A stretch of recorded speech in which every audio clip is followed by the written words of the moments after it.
മനുഷ്യ ജന്മത്തിൻ്റെ ഏറ്റവും ഉത്തമമായിട്ടുള്ള സത്പ്രവൃത്തി എന്ന് പറഞ്ഞാൽ ഭക്തിയാണ്. അഹേതുകമായ ഭക്തി. അതായത് ശൗനകാദി ഋഷികൾ ചോദിക്കുന്ന ചോദ്യം, മനുഷ്യജന്മം എടുത്ത വ്യക്തിയെ സംബന്ധിച്ചിടത്തോളം ആ വ്യക്തി ഏത് പ്രവൃത്തിയാണ് ചെയ്യേണ്ടത്, ആ വ്യക്തിക്ക് പരമോന്നത ഫലം ലഭിക്കാനായി, ഏറ്റവും പരമോന്നതമായിട്ടുള്ള റിസൾട്ട് ലഭിക്കാനായിട്ട് ഏത് കാര്യമാണ് ചെയ്യേണ്ടത്? എന്താണ് പരമോന്നതമായിട്ടുള്ള ഫലം?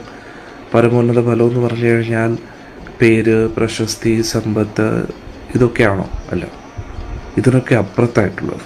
കാരണം പേര്, പ്രശസ്തി ഇതെല്ലാം നിലനിൽക്കത്തില്ല, മരണത്തോടു കൂടി എല്ലാം തീരും, അല്ലേ? പക്ഷേ ആ വ്യക്തിക്ക്, ആ ചെയ്യുന്ന വ്യക്തിക്ക് ഏറ്റവും വലിയ നന്മ എന്തിലൂടെയായിരിക്കും ലഭിക്കുന്നത്? ഏതൊരു ജീവാത്മാവും. ഇവിടെ സൂത ഗോസ്വാമി പറഞ്ഞ എന്താണ്? മനുഷ്യജന്മത്തിന് ലഭിക്കാൻ പറ്റുന്ന ഏറ്റവും പരമോന്നതമായിട്ടുള്ള നന്മ ഭക്തിയിലൂടെ മാത്രമാണ്. അതും ആ ഭക്തി എങ്ങനെയായിരിക്കണം? അഹേതുകി അപ്രതിഹത. ഈ രണ്ട് ക്വാളിറ്റീസ് ആ ഭക്തിയിലുണ്ടായിരിക്കണം. അഹേതുകി അപ്രതിഹത. അഹേതുകി എന്ന് പറഞ്ഞു കഴിഞ്ഞാൽ ആ ഭക്തിയിലൂടെ ഭൗതികമായിട്ട് ഒന്നും ആഗ്രഹിക്കാൻ പാടില്ല. അതാണ് അഹേതുകയുടെ അർത്ഥം. അപ്രതിഹത എന്ന് പറഞ്ഞു കഴിഞ്ഞാൽ ആ ഭക്തി ഒരിക്കലും തടസ്സപ്പെടാൻ പാടില്ല ഭൗതികമായിട്ടുള്ള പ്രതിബന്ധനങ്ങളാൽ. ഭൗതികമായിട്ടുള്ള ഒരു പ്രതിബന്ധനങ്ങളാലും ആ ഭക്തി പ്രക്രിയ തടസ്സപ്പെടാൻ പാടില്ല. ഇത് ആര് ചെയ്യുന്നു? അഹേതുകി അപ്രതിഹത ഭക്തി ആരാണോ പാലിക്കുന്നത്? അത് ആരോട്? ഭക്തി എന്ന് പറഞ്ഞാൽ അതെപ്പോഴും ഭഗവാൻ ശ്രീകൃഷ്ണനോട് തന്നെയാണ്. വേറെ ഒന്നും ഭക്തിയല്ല, വേറെ എല്ലാം ഉപാസനയാണ്. ഞാനിതിൽ പറഞ്ഞില്ലേ, ഭാഗവത ധർമ്മം എന്ന് പറഞ്ഞു കഴിഞ്ഞാൽ അത് ഭഗവാനുമായിട്ട് ബന്ധപ്പെട്ടാണ്. ശ്രീകൃഷ്ണ ഭഗവാൻ. ഭഗവാൻ എന്ന ശബ്ദം പോലും ഏറ്റവും അനുയോജ്യമായിട്ട് അത് ഭഗവാനുമായിട്ടാണ് അത് ഏറ്റവും അനുയോജ്യമാകുന്നത്. മറ്റേത് ദേവനെയും നമുക്ക് ഭഗവാൻ എന്ന സംബോധന ചെയ്യാൻ കഴിയില്ല. നമുക്ക് വിളിക്കാമെങ്കിലും ശ്രീമദ് ഭാഗവത്തിൽ തന്നെ മറ്റു ദേവന്മാരെയും ഭക്തരെ പോലും ഭഗവാൻ എന്ന സംബോധന നടത്തുന്നുണ്ട്. പക്ഷേ യഥാർത്ഥത്തിൽ ഭഗവാൻ എന്ന ഈ വാക്കിൻ്റെ അർത്ഥം അത് ശ്രീകൃഷ്ണ ഭഗവാനിലെ സംബോധന ചെയ്യുമ്പോഴാണ് അത് ഏറ്റവും അനുയോജ്യമാണ്. കാരണം എന്തുകൊണ്ട്?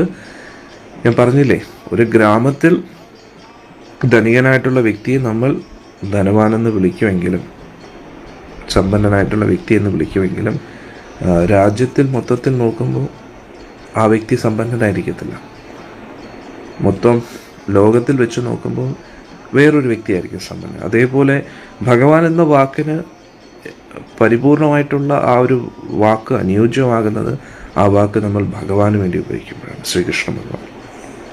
അതേപോലെ ഭക്തി എന്ന് പറഞ്ഞു കഴിഞ്ഞാൽ അതെപ്പോഴും ശ്രീകൃഷ്ണ ഭഗവാനായിട്ട് കണക്റ്റഡ് ആയിട്ടാണ്. അന്നേരം എല്ലാവർക്കും നന്മ വരുന്ന കാര്യം എന്താണ്? അഹേതുകി അപ്രതിഹിത ഭക്തി. ആരോട്? ശ്രീകൃഷ്ണ ഭഗവാനോട്. ഇതാണ് എല്ലാവരും ചെയ്യേണ്ട കാര്യം എന്ന് പറയുന്നത്. ഈ ഭക്തിയിലൂടെ, അഹേതുകി അപ്രതിഹത ഭക്തിയിലൂടെ എന്താണ് നമുക്ക് ലഭിക്കുന്നത്? നമുക്ക് അതീന്ദ്രിയ ജ്ഞാനവും ലഭിക്കും, വിരക്തിയും ലഭിക്കും.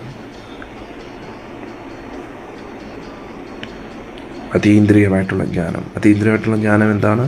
ഞാൻ ആരാണെന്നുള്ള തിരിച്ചറിവ് നമുക്ക് ലഭിക്കും. നമ്മൾ എവിടെ നിന്ന് വരുന്നു എന്നതിനെക്കുറിച്ചുള്ള അറിവ് ലഭിക്കും. അതിനോടൊപ്പം തന്നെ നമ്മളല്ലാത്ത എല്ലാത്തിൽ നിന്നും, നമുക്ക് പ്രയോജനമില്ലാത്ത എല്ലാ കാര്യത്തിൽ നിന്നും അകന്നു നിൽക്കാനുള്ള വിരക്തി നമുക്ക് ലഭിക്കും. ഇതിലൂടെ നമ്മുടെ ഹൃദയം സംതൃപ്തിയിലേക്ക് എത്തുകയും ചെയ്യും.